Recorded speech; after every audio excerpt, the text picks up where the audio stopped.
Good morning, everybody. If we could take our seats, we'll start the presentation.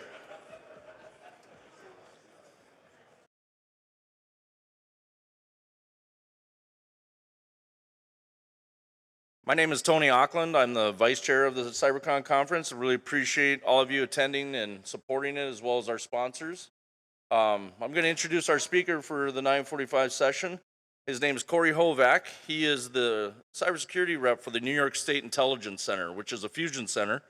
We have one here in North Dakota, the North Dakota State and Local Intelligence Center, of which I am the cybersecurity representation for that. The Fusion Center, State Intelligence Center, is located at Frame Barracks, right down the hill. I also do presentations on many of the different things that the SLIC can do for the community and for the state. So if you're ever interested in that, please let us know. Corey is my counterpart over there. He is also the co-chair of the Cybersecurity Intelligence Network, which I am one of the central area reps up in this area. So we do a weekly call with reps across the entire nation on our Cybersecurity Intelligence Network every week for different events that are going on, threat intel that we're aware of, and he's going to talk to you about that today. So please help me welcome Corey to the stage.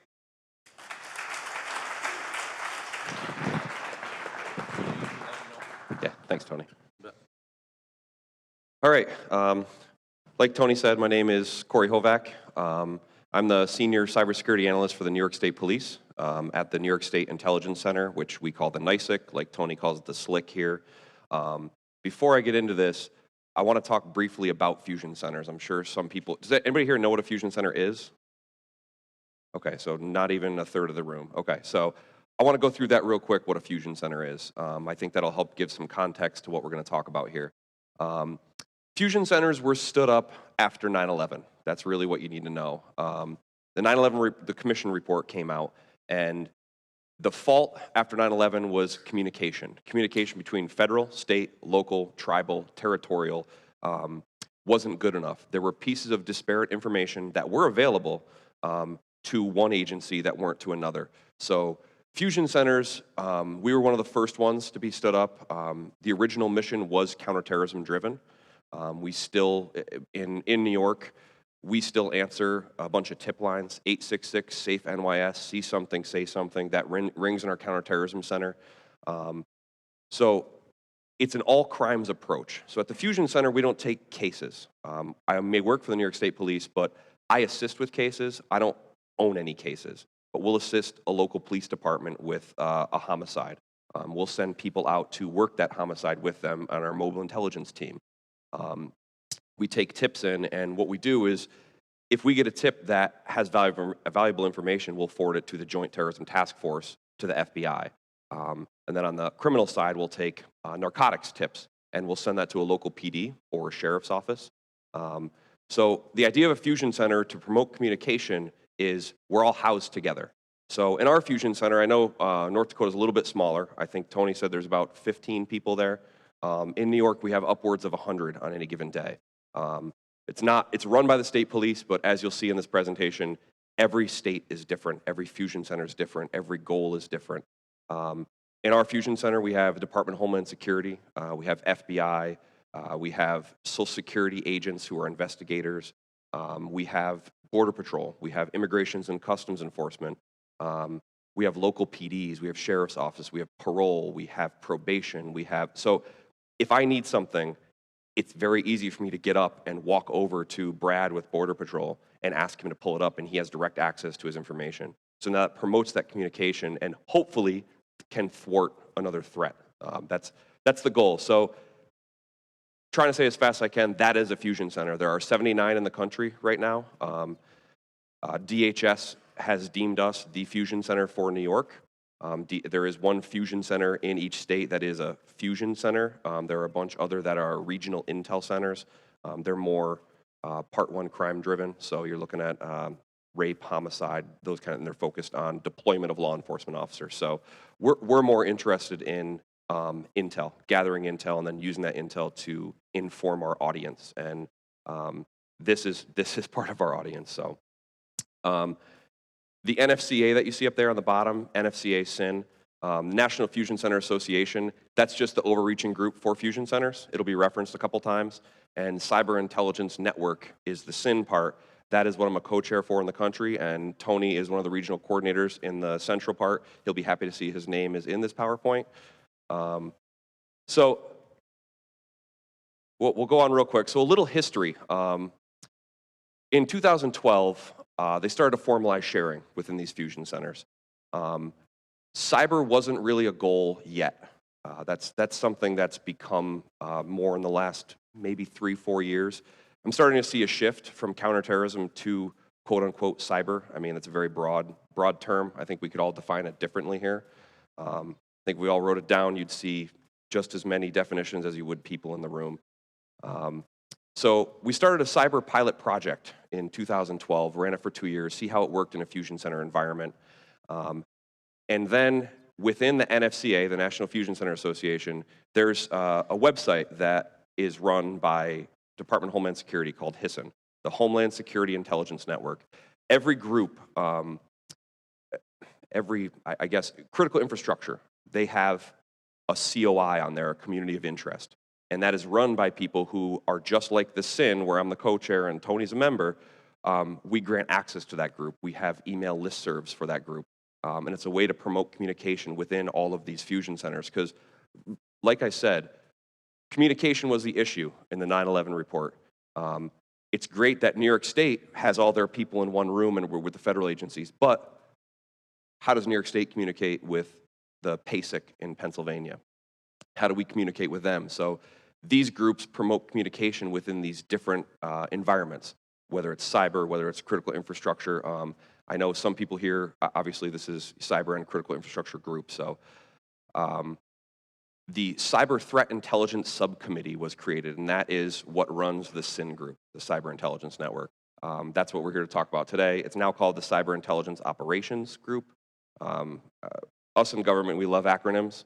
You're going to see a lot of them in here. That's the way it works. I'm trying to explain them the best I can. I actually went through this PowerPoint a couple times and broke some of them down, so it's not as difficult just to read things you don't know you're talking about. So, all right. So, a couple documents that got cyber started in fusion centers. There's the integration document and the cyber toolkit. And what I want to stress is, while it says fusion centers for integration, while it says toolkit and fusion centers, if you look at the logos at the top, it's DHS, it's the Bureau of Justice Assistance. You'll see Center for Internet Security there. I know it was mentioned yesterday morning, the CI security documents, a way to secure your network, secure your environment, best practices. This document is for everybody. It's not just for fusion centers, and it's freely available. It's a great resource. And again, the Center for Internet Security, luckily for me, is located in New York in my building on the first floor. We are the second floor in New York. Also housed there is the MSISAC, another acronym, Multi-State Information Sharing and Analysis Center. There are many ISACs across the country. They tie together into the MSISAC. So you have the financial one, you have, I think there's realtors, so it's any threat that could be facing that group is fed in the MSISAC. They have sensors all over the country. Elections, obviously, being a big critical infrastructure group right now, they have sensors on many county board of elections. There are many states who every single county is now represented, and they have alerts that they receive every day based upon malicious activity that they're seeing. So, okay, so this is obviously tough to see. I can't see it from here, so I'm assuming some people can't see it from back there. But the point of this is, like I said, the cyber toolkit, not just for fusion centers. This is a great way to look up job descriptions. If you're starting, even education can use this. This college could use it. I hear they're going for a BAS in cybersecurity. This is a great way to look at basic skill sets, career paths, different cyber actors, which are updated by the Center for Internet Security. But this shows job descriptions and how you could meet that as part of your curriculum. The thing to highlight is the Fusion Center is supposed to be the point of communication. The Cyber Intelligence Network within the Fusion Centers is how we communicate that cyber intelligence information, the threat information, out to the country. So we're not just talking about communicating to DHS or FBI. we're talking about private companies, colleges, universities, the different ISACs, and then any state, local government that has a need for the information. So, if we get a document relevant to a threat to the financial sector, we send it to the financial sector. We don't blast it out to everybody. There's been promoting communication, promoting information sharing has been, it hit a high point, and we had to start pulling back because it was information overload. The trooper on the road, when we sent out an officer safety bulletin, he deleted it. He didn't read it anymore because he got 6 of those a day, and he's supposed to go out on the road right now, and he can't sit at his computer and read them. So we've tried to streamline a lot of that. This Cyber Intel Network helps to do that. Every Intel center has to tackle that in their own way. At our center, as opposed to sending out, this person is wanted, have you seen them? This person had a scam at Walmart, here's their picture. And again, it's all crime, so anything can be in there. We put out a weekly document called The Wire, the Weekly Information Report Exchange. And we would get all the information from all these agencies in New York, and then we would compile this into one document and send it out once a week. So people actually read that. So that's a way we streamline that in New York. So, like I said, if you've seen one fusion center, you haven't seen them all. They're all different. They all have different goals. In New York, cyber is now becoming one of the big goals. We have buy-in from the governor's office. That is obviously something that's needed in government.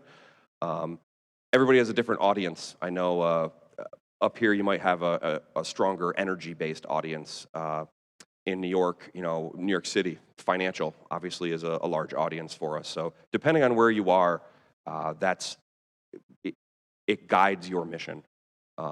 So I kind of gave you a quick overview already of how we do it. I'll go into the SIN a little bit, and I'll talk about the National Fusion Center Association and the Cyber Intel Network and what we do.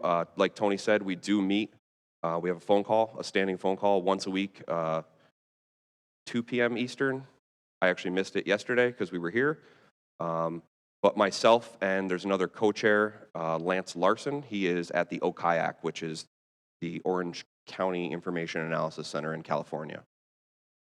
So every group has to have a mission. Our Fusion Center has a mission. In New York, we have a group called the Cyber Partners Working Group.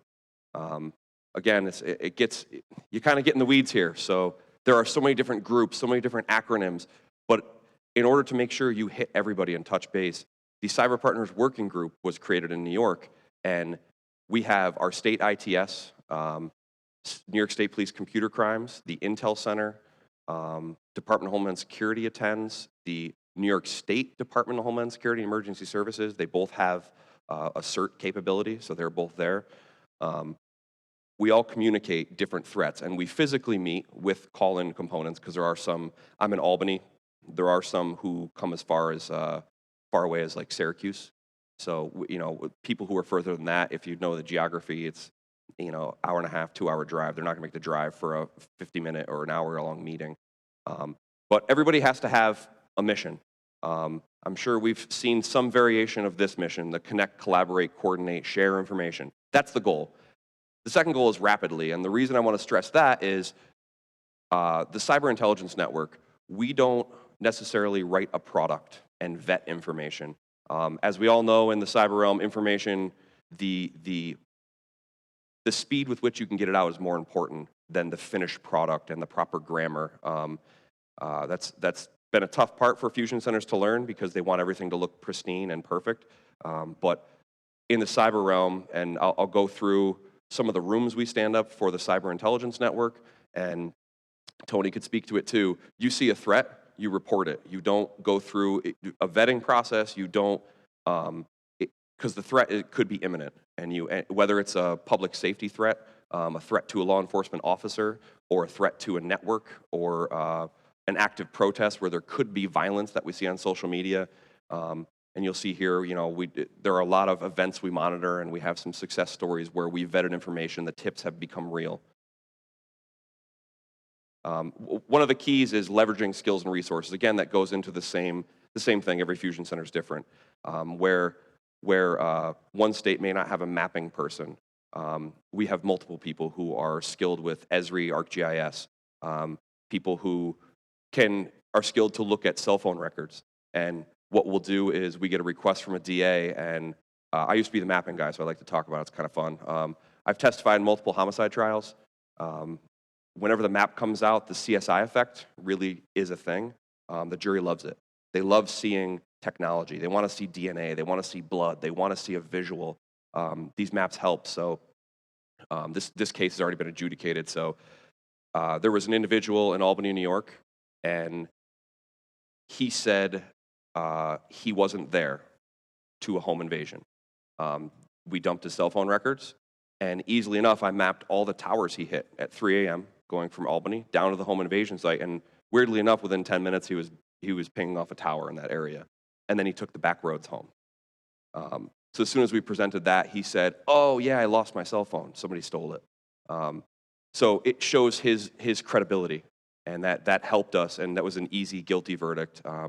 Been many of those that work out really well, but there may not be some centers who have that skill set available to them, and they may not be their goal to assist law enforcement like that. You know, at our Intel Center, we get a request on an old warrant for a DWI.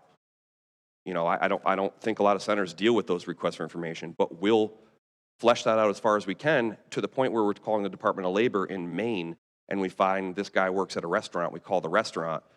Lo and behold, he's a waiter there. And I give that to the trooper. The trooper calls the restaurant, talks to the guy, and say, "Hey, you're going to come back for this DWI warrant? It's no extradition outside of New York, so the trooper's not going to go get him." And he goes, "No, I'm not coming back." Why would he? But those are the kind of things that we would do at our Intel Center, which some others might not do. So we leverage those skill sets through networks like this. So going beyond the Fusion Center, this is, like I said, it's a bridge to the local and national. The Cyber Intel Network puts us in touch with all the other Fusion Centers. We have, I think there's over 400 members now. There are some rules for being a member of the Cyber Intelligence Network, and part of it is because we are law enforcement driven. You do have to be cleared for law enforcement sensitive information. A lot of these groups, a lot of the information that's shared via these networks is law enforcement sensitive. I think the other requirement is part of your job description has to be cyber, which is a very generic requirement. But yeah, that's actually on this slide. Okay, good. So the goal is to bring everybody together. So the CIO subcommittee, so again, Cyber Intelligence Operations, oversees the SIN membership. So when Tony gets an application from somebody in South Dakota, and I'll show you a map later of how the country's broken up, but when he gets an application, we vet the person. We contact a supervisor, we'll contact their Fusion Center, make sure cyber is a part of their job. Do they actually have a clearance? Is it somebody who just saw our email address online and sent an application and lied on it? That's something we obviously take pride in doing, because there is sensitive information being shared within this group. There are 6 regions with 1 coordinator and 1 deputy per region, and then 2 co-chairs for the country. Tony is one of the deputy coordinators. There's actually 3 in your region because they just reshuffled everything. I think Michigan is the coordinator. There's North Dakota, and I think it's Montana. I think it's Montana. I'm not sure. No, that's a different region. We'll see when I get to the map. If I get to the map. Okay, so this subcommittee was established to coordinate the group, because the group started getting very large very fast. As a community of interest on HISN, we are the most active group on that Homeland Security Intelligence Network, and I'll show you a shot of it. We do have a portlet within their portal. We do share information there. We post all our Intel products. Anything that's tagged with what Homeland Security wants is a designation that it's cyber. So we'll put those documents there. We share it. There's a forum there. That's also how we administer a listserv. So sin@nfcausa.org is our listserv. So anybody who is a part of the group, you send an email out. You're saying, "Hey, does anybody see we're getting we were infected with ransomware. This IP address from China. Can you run it through?" That'll be blasted out to the group, and you'll see those occasionally. A lot of the stuff might be more strategic based, not as tactical as that. when you have something as tactical as just an IP address, you might focus on the subcommittee, because then they can vet it out to the people who actually have the technical expertise. Because there are some people in this group who are cyber managers. There are some people in this group who are intelligence analysts with not a really strong background in computer science, basically. I was a systems administrator and network engineer for a defense contractor before I started working for the state police, and then I worked in the gang unit for a little while. There were some, so I've been through the gamut, which fit well into the cyber unit when they stood it up at our Intel Center. So the group is very broad. Like I mentioned earlier on one of the slides, it's not just law enforcement, DHS, FBI, it's the private sector too. There are cybersecurity experts for NASA who have a clearance, a secret clearance or a top secret clearance, who are a part of this group, who can add their thought to the group, their information to the group.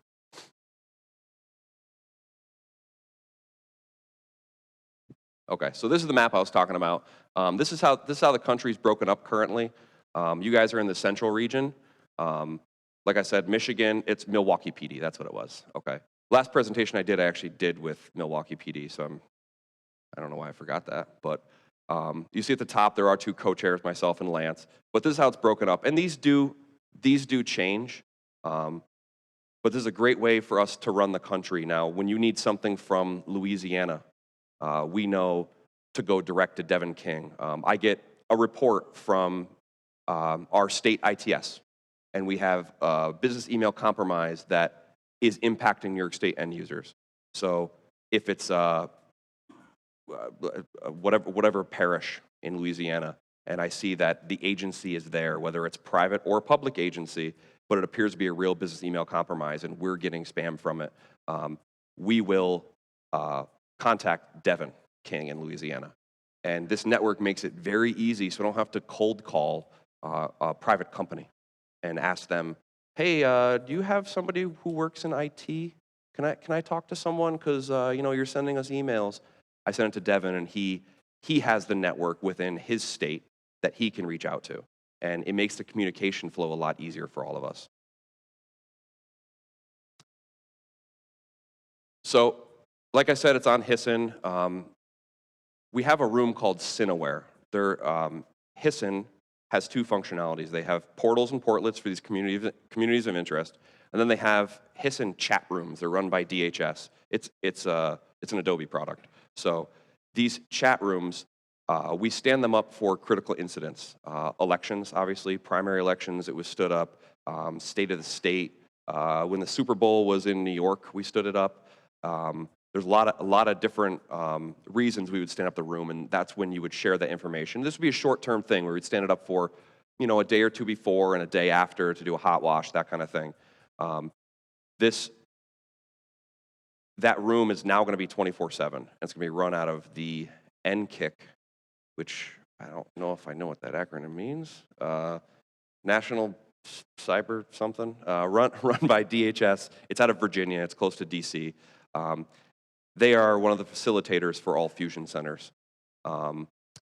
Their information is vetted through DHS and down to us. So they're going to be running the room, but we will be in the room 24/7. So now instead of requesting the room to be stood up for elections, it'll be up full time in case there's any event and somebody's looking for information.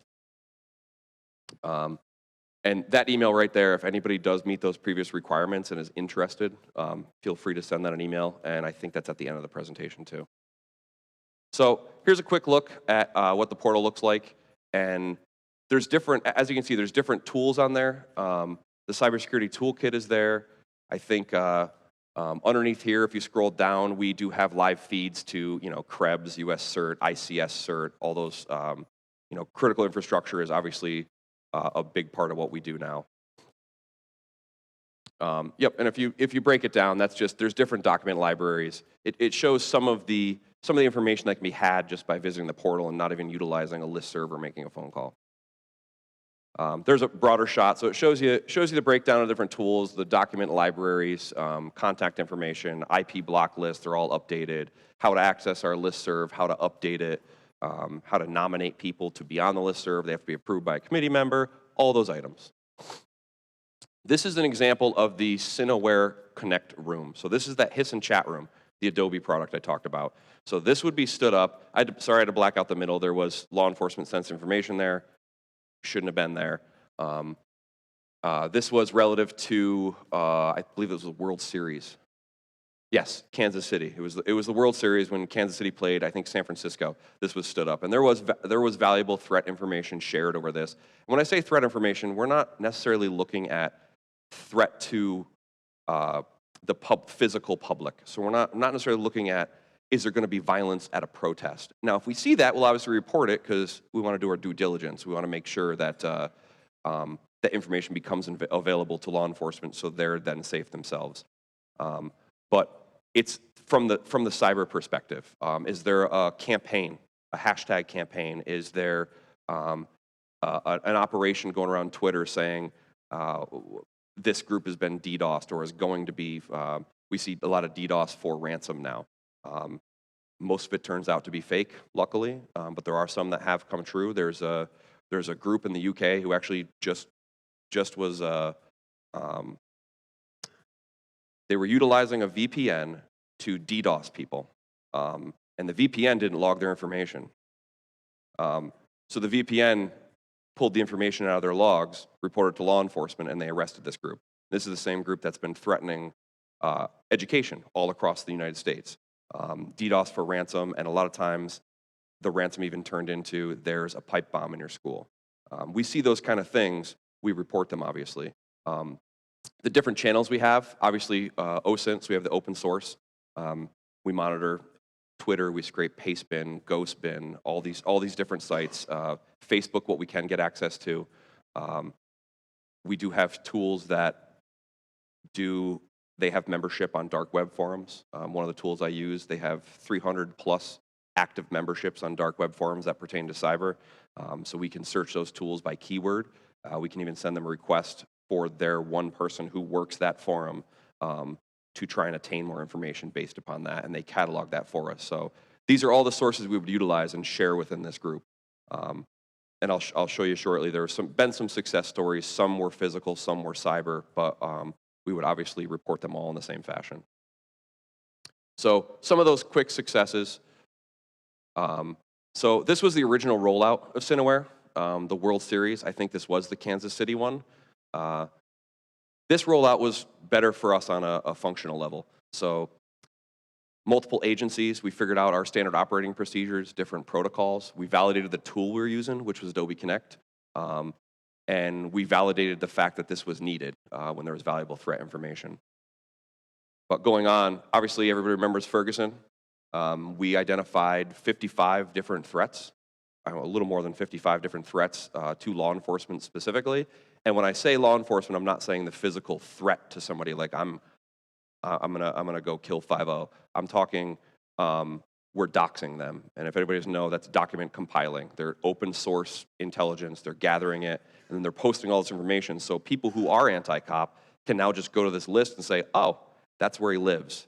That's his date of birth. That's his wife's name. That's her date of birth. Here's his kids. Here's his address. Here's where they go to school. So if somebody really wanted to do damage to that officer, and obviously during Ferguson, there was a lot of targeting of law enforcement, and we're still seeing that today. There is a fine line between social media monitoring and looking for threat intel based upon an event. We don't monitor social media on a whole. We're not looking at, we're not just looking at Twitter all day, trying to find something. It does need to be targeted. It's not the big brother that sometimes you would hear in the media. Super Bowl 50 was a success. Obviously, we stood up for elections, inaugurations, State of the Union. There was a specific threat in that one that was to whitehouse.gov, I believe, and that information was once it was posted immediately. Like I said, raw intelligence posted immediately. What we did is we then made our contacts within our Fusion Center, and it got to the Secret Service within 10 minutes. That information the Secret Service took a tip on and actually turned into an active investigation. So it was a success. It was a success in the fact that we found something that was a real threat. Generally, like I said, we only stood these up for events such as these events. Now it's going to be 24/7. So even a small event, if you have a regional event up here in the central region of the country, you could have your states come on for that event because it's always going to be on. The room's going to be 24/7. So regional events can now be supported through this with the support of the federal government through the NKIC. So I don't, whatever. Best of Hisson, that was us. Okay, so the Cyber Intelligence Operations Network, a lot of RFIs are sent through, and RFI is a request for information. That's a term we utilize at our Fusion Center more for the criminal side. But these are some of the things we've dealt with through the Cyber Intelligence Network, through the listserv, through the program, through the Hisson community of interest. This is the kind of information that we're looking at. TDOS, telephone denial of service, that happens to a lot of 911 centers.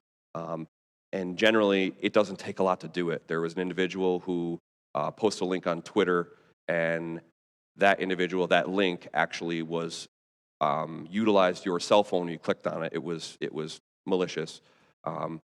That called 911 centers in one specific area in the background on your phone. You didn't even see it. And it actually took down that 911 center. And I mean, if you can imagine, in a rural area where you have one county dispatch who's the 911 center for all law enforcement in that area, that can become a problem. So he's since been arrested, which is good, but those are very, very easy scams. And people want to know, are you seeing this? And if you're not seeing it, here it is in case you do see it. So that's a piece of information we like to share. Right next to that, swatting. I'm sure people have heard. How many people have heard of swatting before? Okay, so happens on Xbox, PS4. That's generally where it happens the most. When you're playing a video game and somebody gets very upset with you, they'll find your information and they will call in a crime in progress at your residence, and the police will show up in full tactical gear because they think there's an active shooter there. Luckily enough, and the good part of this is because of those incidents, we've created on the Cyber Intel Network and through these fusion centers great working relationships with Microsoft, with Google. So when we need something, we have exigent circumstance lines where, hey, we think there's a swatting incident, we need to know who this user is right now, and they'll give us the information. And we had one in the southern tier of New York in the last 2 years that this 13-year-old boy did this, and within an hour and a half, there was a trooper at his door. And needless to say, his parents were very upset. So there was a lot of screaming, but it's amazing that within an hour and a half, we had a trooper at the door, and obviously there were consequences on the juvenile level in this situation. But those are some examples of information we're trying to share within the network. I know Tony specifically had some stuff he shared that he got a response. Was it DHS who gave you a response on it? Yeah, DHS, FBI, and a couple people within the group would go and search their logs for that activity and share that information with the group. So it's a good way to help mitigate a threat or even understand a threat at that point. So the way forward, obviously nobody knows what an IIR is. I assume, probably not a lot of people in here. It's information, it's raw information. And what we do is we report on a fusion center level to the DHS, and they write what they call an IIR. It's an intelligence report, basically. And they distribute those downward to every fusion center. So that's a way for us to communicate on a base level with raw information.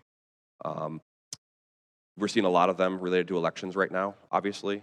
Some are real threats, some are very vague. I know everybody in this room probably understands the difference between scanning, targeting, actual compromise. The problem is, in our business right now, we deal with a lot of politicians, and that's not made clear.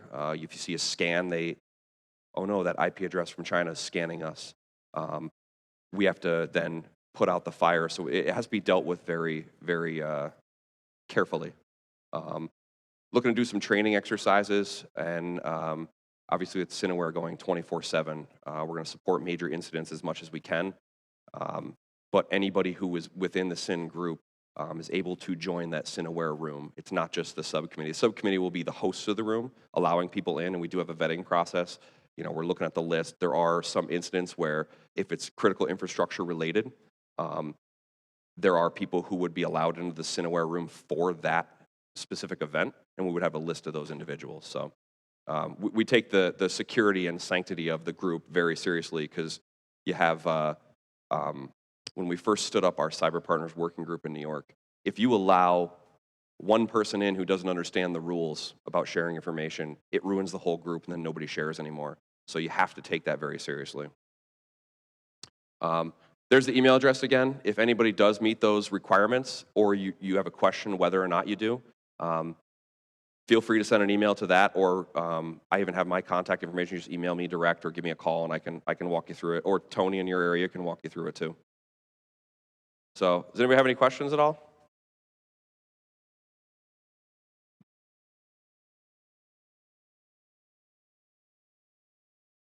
Yes, there are, I don't know if I mentioned this, but there are three parts of the Cyber Intel Network. There's the listserv, which is the easiest to get onto. The HISN COI, you can apply on there. If you do, they'll send you to us anyways, and then we'll have to go nominate and validate you. That's the second part of the process. And the third process is to, you'll become an automated member of that Cineware Connect room.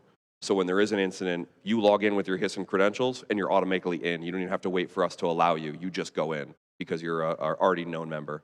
So yes, the COI is a way to start it if you don't want to send an email to the SIN registration. Either way works.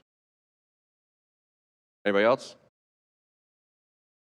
Good, that's the way I like it. So there's my contact information. If anyone wants to send me an email, I have business cards with my phone number on it. You can give me a call. You could talk to Tony if you want to.